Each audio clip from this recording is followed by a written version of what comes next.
मणिकर्णिका के पिछले एपिसोड में हमने जाना कि किस प्रकार हिंसा के जरिए क्रांति लाने को तुलसीराम जी सही मानते हैं पहले, लेकिन बाद में बुद्ध की शिक्षाओं के असर के कारण वे हिंसा से दूर होते चले जाते हैं और एक खूनी वारदात को अंजाम देने से संयोगवश वे असफल हो जाते हैं।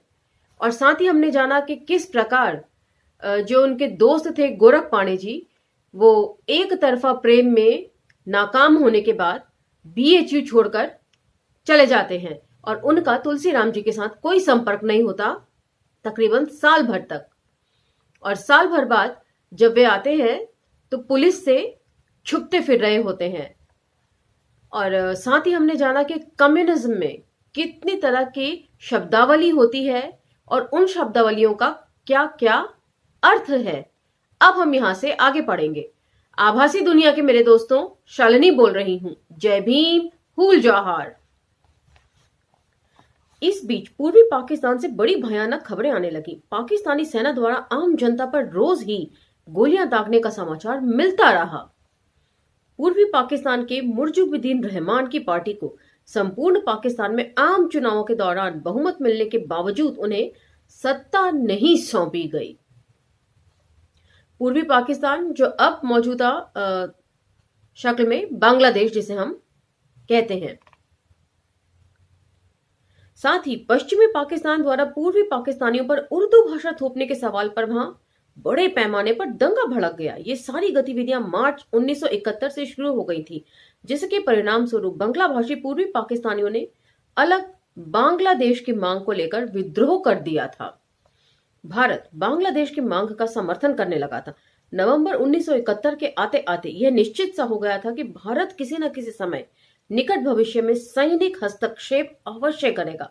उस समय भारत के नक्सलवादियों के बीच एक बहुत बड़ी गलतफहमी हो गई थी कि अंतोदगत्वा बांग्लादेश बन जाने के बाद वहां माओवादियों का शासन हो जाएगा। तो जब इस तरह की हिंसात्मक गतिविधियों में लिप्तता दिखाता है कोई देश, तो अफवाहों का बाजार भी बहुत गर्म होता है। इसी के चलते ये गलतफहमी हुई होगी। इसका एकमात्र आधार यह था कि पूर्वी पाकिस्तान में मोहम्मद तोहा एक सक्रिय माओवादी नेता थे तथा मौलाना भसानी इस्लामी कम्युनिज्म में विश्वास करते थे। वहां के छात्र नेता तारिक अली जो लंदन में रहते थे, वे बहुत विख्यात हो गए थे। तारिक अली ट्रास्टिकवादी माने जाते थे। इस तरह सब विकास क्रम के दौरान कमरे में बंद गोरख पाणे से नहीं रहा गया। बांग्लादेश के सवाल पर वह एक दिन बहस करते हुए उन्होंने कहा कि अब कमरे में बंद रहना नहीं चाहते। उन्होंने गिरीश सिंह को बुलाने के लिए कहा। शाम का समय था। गोरख पाणे मुझे और गिरीश को गंगा के 80 घाट पर ले गए। बड़ा ही नाटकीय मामला था। उन दिनों 5 रुपए में मल्लाह अपनी नौका किराए पर 2-3 घंटे के लिए दे देते थे। ऐसी नौकाओं को स्वयं चलाकर गंगा में इधर उधर ले जाया जाता था। गोरख के कहने पर हमने एक ही नौका को किराए पर लिया। बारी बारी से स्वयं नौका के हम गंगा के बीच धारा में पहुंचकर वहीं रुक गए। बाकायदा गोरख की अध्यक्षता में गुप्त मीटिंग शुरू हुई। उन्होंने मोहम्मद तोहा तथा मौलाना भासानी आदि की भूमिका का अतिशयोक्तिपूर्ण वर्णन करते हुए एक प्रस्ताव पारित करने की अपील की। प्रस्ताव में कहा गया, हम बांग्लादेश के मुक्ति संघर्ष का समर्थन करते हैं तथा वहां की क्रांतिकारी जनता के हथियार बंद आंदोलन में शामिल होने का प्रयास करेंगे। गोरख पाणे जी क्रांतिकारी होने के लिए ही बीएचयू से भाग गए थे। जिस समय यह प्रस्ताव पारित किया जा रहा था, मैं हंसी के मारे पागल सा हो रहा था। उनकी कोई अन्य बात मेरी समझ में बिल्कुल नहीं आ रही थी। खैर, हम 5 रुपए की नौका से उक्त प्रस्ताव पारित कर पुनः 80 घाट पर लौट आए। क्षण भर के लिए मुझे लगा कि शायद गोरख के दिमाग में फिडेल कास्त्रो की वह छवि रही होगी, जिसके तहत उन्होंने ग्रानमा नामक नौका में अपने हथियारबंद साथियों के साथ क्यूबा में प्रवेश कर 10-11 साल पहले क्रांति को सफल बनाया था। तो एक बार फिर अंतरराष्ट्रीय क्रांति का यहाँ पर डिस्कशन है। चाहे जो भी हो, मुझे ये सटीक अनुभव हुआ कि गोरख पाणे न सिर्फ लड़कियों के मामले में एक तरफा थे, बल्कि क्रांति के संदर्भ में भी वही दृश्य था। वे जो कुछ भी सोचते बेहद ईमानदारी के साथ सोचते, किंतु अंततः गलतफहमी का शिकार हो जाते। यही विडंबना जीवन भर उनके साथ रही। इसे वे कहते थे कि उन्हें संशोधनवाद नहीं है, अर्थात किसी भी तरह की कोई गलतफहमी या भटकाव नहीं है। और पहले भी प्रसंगों में तुलसीराम जी जिक्र कर चुके हैं कि वे जो है अपनी स्वभाव में बड़े कट्टर हैं। जहां तक नौका वाले प्रस्ताव का संबंध है, उनका एक सकारात्मक प्रभाव यह पड़ा कि गोरख पांडे ने हमेशा के लिए अपना भूमिगत जीवन छोड़ दिया। इसके साथ ही भारतीय सेना ने मध्य दिसंबर 1971 में बांग्लादेश को स्वतंत्र करा लिया। बीएचयू के छात्र नेता देवव्रत मजूमदार ने बांग्लादेश की मुक्ति के समर्थन में एक जुलूस निकाला, जो गौदौलिया जाकर समाप्त होकर एक जनसभा में बदल गया, जिसमें मैं भी शामिल हुआ था। जैसा कि अवगत है, 1968-69 का वर्ष मेरे राजनीतिक उत्थान में काफी महत्व का सिद्ध हुआ। इस प्रक्रिया में एक रोचक घटना अगस्त 1969 की है। एक दिन दोपहर के समय खटखटाहट के बाद जब मैंने दरवाजा खोला तो देखा कि एक गेरुवाधारी साधु बाबा खड़े थे। वे काफी लंबे हट्टे कट्टे व्यक्ति थे, देखने में एकदम स्वामी विवेकानंद जैसे दिखाई देते थे। मैं उसी कैलाश भवन वाले कमरे में था। मैंने उनसे पूछा कि बाबा आप कौन हैं, किससे मिलना है? उन्होंने तुरंत कहा, क्या तुलसीराम आप ही हैं? मेरे हाँ कहने पर वे कमरे के अंदर आकर बैठ गए। उन्होंने अपना परिचय दिया कि उनका नाम स्वामी त्रिलोकीनाथ है और वे सर्वोदय आश्रम ग्राम खड़ेसरी बड़हलगंज गोरखपुर के संचालक हैं। मैंने जब बाबा से पूछा कि मुझसे क्या काम है, तो उन्होंने बताया कि बड़हलगंज में एक डिग्री कॉलेज है जिसमें हजारों छात्र पढ़ते हैं, किंतु उसमें छात्र संघ नहीं है। कॉलेज का प्रिंसिपल एकदम डिक्टेटर है। वह छात्रों की मांग पर कोई ध्यान नहीं देता। छात्रों के परिवार वाले भी हमेशा आतंकित रहते हैं। इस तरह की सूचनाओं के बाद बाबा ने मुझसे कहा, मैं आपकी सहायता से कॉलेज में छात्र संघ की स्थापना करना चाहता हूं। इस कार्य में आप बीएचयू के अन्य छात्र नेताओं को भी शामिल करें। बाबा की बात सुनकर मैं अचंभित सा हो गया और उनसे पूछ लिया कि आपको कैसे पता कि मैं उस कॉलेज में छात्र संघ बनवा सकता हूं? इस पर बाबा ने एक रोचक उत्तर दिया। उनका कहना था कि वे सुबह सुबह ट्रेन से बनारस पहुंचे और बीएचयू गेट के सामने लंका बाजार में एक नाई की दुकान पे चले गए। क्योंकि वे बीएचयू के किसी छात्र नेता को नहीं जानते थे, इसलिए उनका विश्वास था कि छात्र नेता लोग वहां बाल कटाने अवश्य आते होंगे। तो ऐसा अक्सर होता है कि आसपास यदि कोई एक ही नाई की दुकान है तो अमूमन सभी छात्र, खासकर नेता, वहीं पर जाकर अपने बाल कटाते हैं।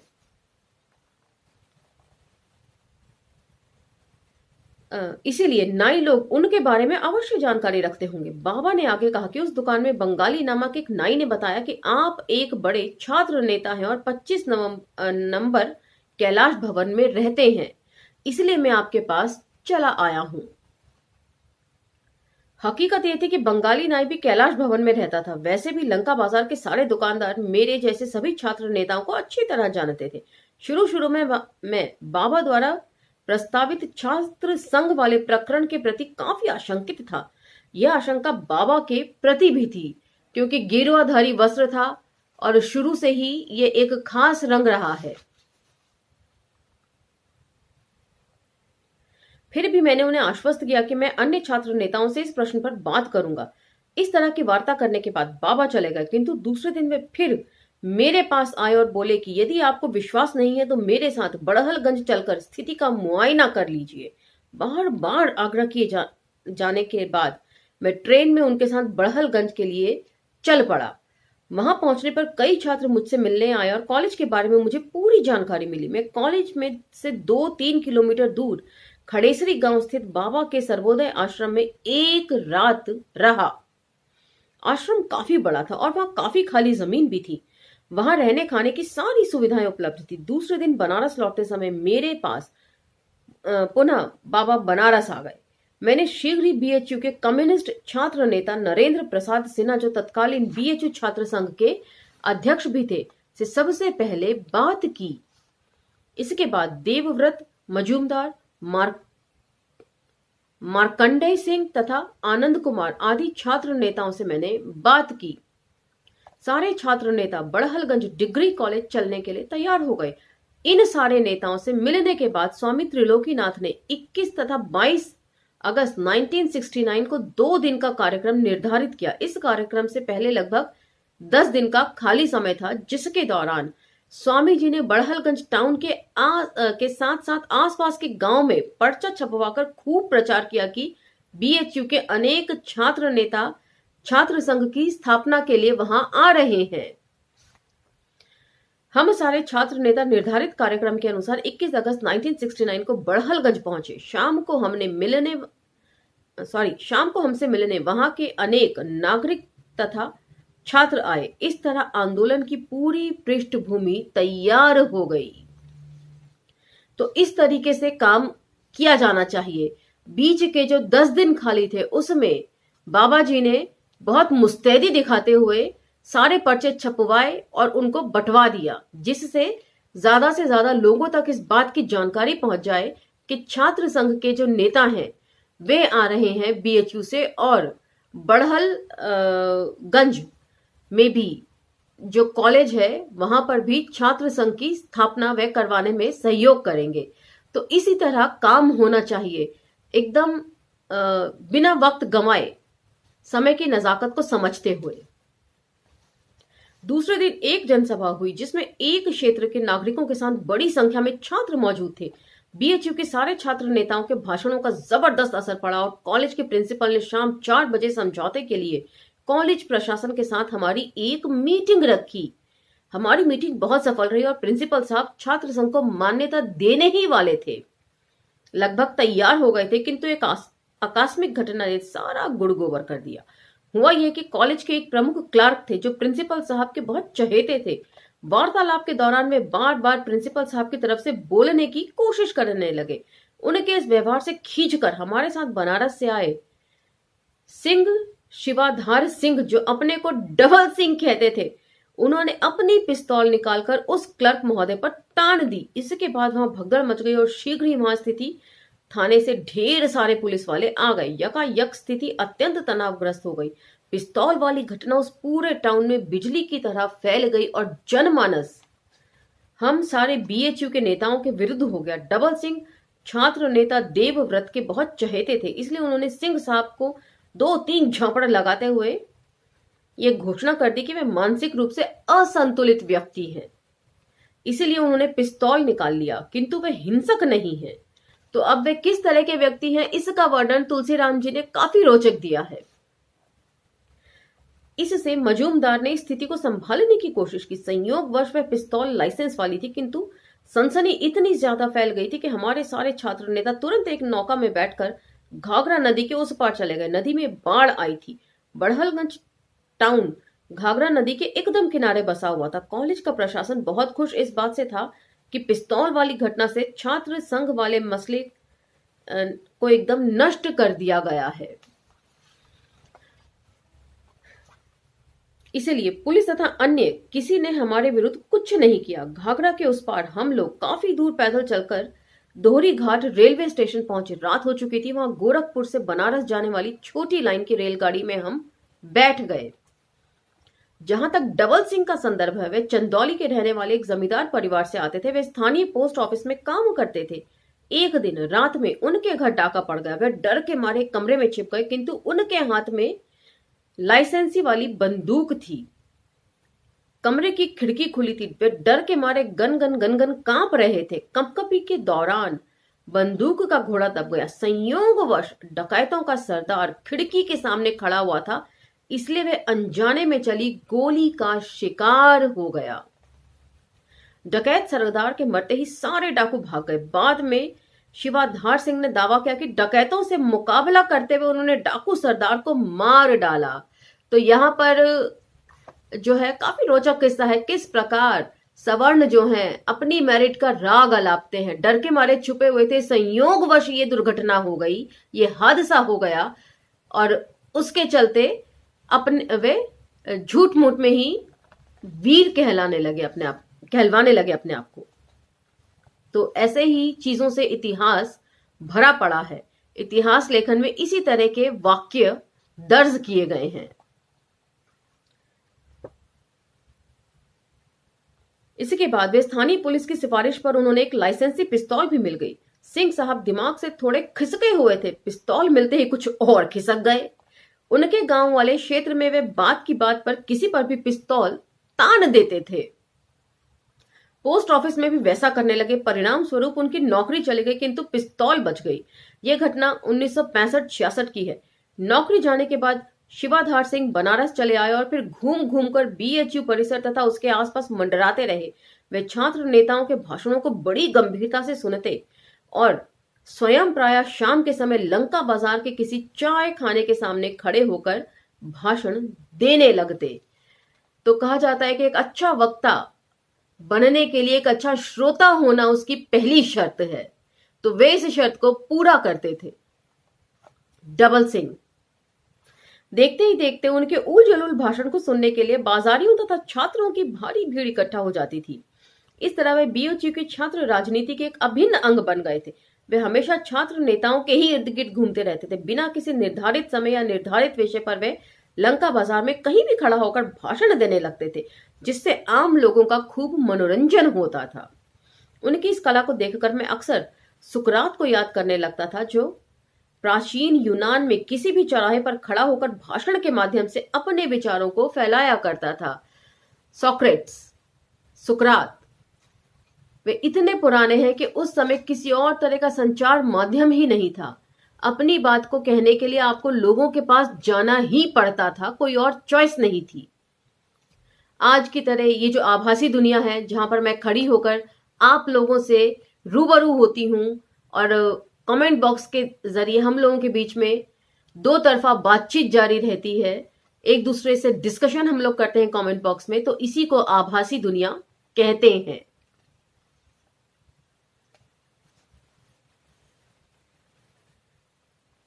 हाँ जी, यही वे दौर था जब शिवाधार सिंह ने अपना नाम डबल सिंह यानी कि सिंह शिवाधार सिंह रख लिया था। वे हमेशा अपने को डबल सिंह ही कहा करते थे। बाद के कई वर्षों में उन्होंने अपने को ट्रिपल सिंह तथा कालांतर चरपुल सिंह यानी अपने नाम में 4 सिंह जोड़ने लगे। शुरुआती डबल सिंह की यह विशेषता थी कि वे राष्ट्रपति तथा उपराष्ट्रपति के चुनाव में अपना नामांकन भी दाखिल कर देते थे तथा नामांकन की एक प्रतिलिपि तथा उससे संबंधित कागजात को एक लाल कपड़े में बांधकर हमेशा अपनी कांख में दबाए रहते थे। वे अपने भाषणों में श्रोताओं को हमेशा बताते ही रहते थे कि वे राष्ट्रपति तथा उपराष्ट्रपति दोनों का चुनाव लड़ चुके हैं। इसके आगे का जो फैक्ट है वो बड़ा रोचक है, उस पर जरा ध्यान दीजिए। वीवी गिरी जब राष्ट्रपति चुने गए तो उनके खिलाफ भी डबल सिंह उम्मीदवार थे और अपने भाषणों में हमेशा दावा किया करते थे, वीवी गिरी चुनाव जीतकर राष्ट्रपति बन गए, इससे क्या फर्क पड़ता है, मैं भी तो हारा हुआ राष्ट्रपति हूं। उनकी ऐसी बातों से लोगों का खूब मनोरंजन होता था।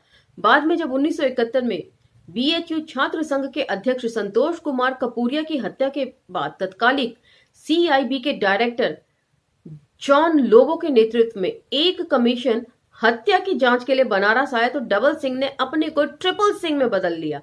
उन्होंने हत्या जैसे अपराध को बहादुरी समझकर जॉन लोबो के नाम एक चिट्ठी में लिखा, आप जॉन लोबो हैं तो मैं जान लेबो हूं। मैंने ही कपूरिया की हत्या की है।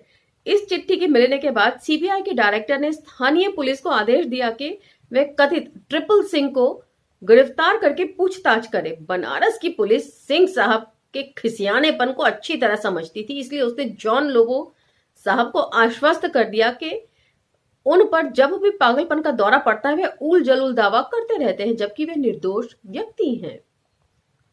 इस तरह जॉन लोबो से जान लेबो साहब यानी ट्रिपल सिंह बच गए। उसके बाद सिंह साहब ने इलाहाबाद हाई कोर्ट के चीफ जस्टिस को एक चिट्ठी लिखकर कहा, ट्रिपल सिंह कौन है इसकी सूचना चरपल सिंह को दो। चीफ जस्टिस महोदय यद्यपि भाप गए थे कि ये कोई पागल आदमी है, फिर भी उन्होंने इलाहाबाद पुलिस को इस व्यक्ति के बारे में जानकारी प्रदान करने को कहा। मतलब सुर्खियों में बने रहना उन्हें आता था। इलाहाबाद से पुलिस बनारस आई। स्थानीय पुलिस ने उन्हें सिंह साहब और उनके पागलपन के बारे में बता दिया। इसकी सूचना पाकर चीफ जस्टिस महोदय भी शांत हो गए। यही सिंह साहब हम लोगों के साथ बड़हलगंज डिग्री कॉलेज गए थे, जो उस समय एकमात्र डबल सिंह थे। दोहरी घाट से ट्रेन द्वारा जब हम इंदारा जंक्शन पर पहुंचे तो हमारी ट्रेन आधा घंटे से ज्यादा वहीं रुकी रही। इसका एकमात्र कारण था एक दूसरी ट्रेन का आगमन जो आजमगढ़ होते हुए जौनपुर के शाहगंज जाती थी। समय की बहुलता को देखकर डबल सिंह हमारे डिब्बे के ऊपर चढ़ गए और सुकरात स्टाइल में भाषण देने लगे। रात के करीब 12:30 बजे थे। डबल सिंह ने चरण सिंह की जन विरोधी नीतियों को अपने भाषण का हिस्सा बनाया था। इस बीच आजमगढ़ जाने वाली रेलगाड़ी भी जंक्शन पर आ गई। उस गाड़ी के ढेर सारे पैसेंजर्स प्लेटफॉर्म पर उतरकर डबल सिंह के रोचक भाषण को सुनने लगे। भाषण के बीच सिंह साहब कुछ गाली गलौज भी कर लिया करते थे, जिसके परिणाम स्वरूप सैकड़ों पैसेंजर श्रोतागण एकदम मंत्रमुग्ध हो गए थे। इस बीच आजमगढ़ की ओर जाने वाली रेलगाड़ी चल पड़ी। क्योंकि सिंह साहब का भाषण अपने उल जलूल तथ्यों से काफी रोचक हो जाता था, इसलिए 50 पैसेंजर उनका भाषण सुनने के चक्कर में रेलगाड़ी में नहीं बैठ पाए और वे प्लेटफॉर्म पर ही रह गए। इस दौरान हमारी रेलगाड़ी बनारस की ओर चल पड़ी। इंदारा में जिनकी गाड़ी छूट गई थी, जाहिर है वे रात भर परेशान हुए होंगे, क्योंकि अगली गाड़ी दूसरे दिन सुबह आने वाली थी। सिंह साहब की मुझसे खूब पटती थी। मैं शाम को हमेशा लंका पर शंकर की दुकान में चाय पीने जाता था। मैं जब भी वहां होता, सिंह साहब मेरे पास बैठ जाते और चाय पीकर भाषण देने के लिए तैयार हो जाते। इस तरह जब तक मैं बनारस में रहा, तब तक वे शाम को मेरे साथ चाय अवश्य पीते और फिर भाषण देते। भाषण देते समय एक खास बात यह थी कि सिंह साहब के दोनों पैर तेजी से कांपते रहते थे, जिसे देखकर मुझे हमेशा ऐसा लगता था कि मानो वे अभी भी डकैतों से मुकाबला कर रही हों। बनारस तथा डबल सिंह से विदाई लेने के बाद 38 साल हो गए हैं। वे बनारस की ओघड़ मस्ती के एक अभिन्न अंग थे। इस समय उनके बारे में मुझे कुछ भी मालूम नहीं है। मेरी कल्पना में यह बात बार बार आती है कि यदि सिंह साहब इस दुनिया से जब भी चले गए होंगे या जाएंगे, तो उनकी जलती हुई चिता से हमेशा तनी हुई पिस्तौल ही निकलेगी। बड़हलगंज डिग्री कॉलेज जाने का सभी का मूल उद्देश्य यह था कि वहां छात्र संघ बन गया तो उसके बीच हम सभी अपनी अपनी विचारधाराओं का प्रचार करेंगे। साथ ही हम सभी का यह भी मानना था कि बड़हलगंज की सफलता का असर पूर्वी उत्तर प्रदेश के तमाम डिग्री कॉलेजों पर पड़ेगा। किंतु डबल सिंह की एक उन्मादी पिस्तौल ने सारी विचारधाराओं पर पानी फेर दिया। तो ये काफी रोचक कैरेक्टर से हमें मिलवा रहे हैं इस बार। वैसे तो बहुत से लोगों से हम मिले इस आत्मकथा के दौरान, इस आत्मकथा के अंदर, लेकिन डबल सिंह का कैरेक्टर उन सब में बिल्कुल अलग हटके था। तो आज का ये रोचक प्रसंग आपको कैसा लगा हमें जरूर बताइएगा। इसके साथ ही लाइक, शेयर, सब्सक्राइब करना ना भूलें। धन्यवाद।